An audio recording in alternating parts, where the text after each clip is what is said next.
Quetta station पर धमाके की शोहदा की कोयटा गैरिजन में नमाज जनाजा अदा कर दी गई। नमाज जनाजा में सिपाही सलार जनरल आसिम मुनीर ने भी शिरकत की। इस पर हम बात करेंगे डॉन न्यूज़ के ब्यूरो चीफ इफ्तिखार शराजी से। इफ्तिखार शराजी साहब, बताइएगा इस मौके पर उनका क्या कहना था?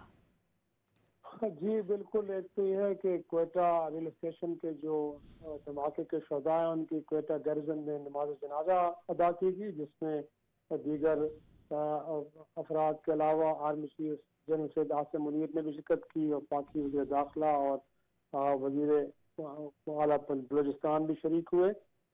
इस मौके पे आर्मी चीफ ने अपने अज़्म का इजहार करते हुए कहा कि दहशतगर्दी को किसी सूरत भी बर्दाश्त नहीं किया जाएगा और कौम के अज़्म का उन्होंने एक बार फिर इरादा किया कि इसको जड़ से उखाड़ फेंका जाएगा। और साथ में उन्होंने ये भी कहा कि दहशतगर्दी के मुकम्मल खात्मे के लिए फौज के साथ साथ आम शहरी और दीगर जो लॉ इन्फोर्समेंट एजेंसीज हैं उनका किरदार बड़ी अहमियत का हामिल है।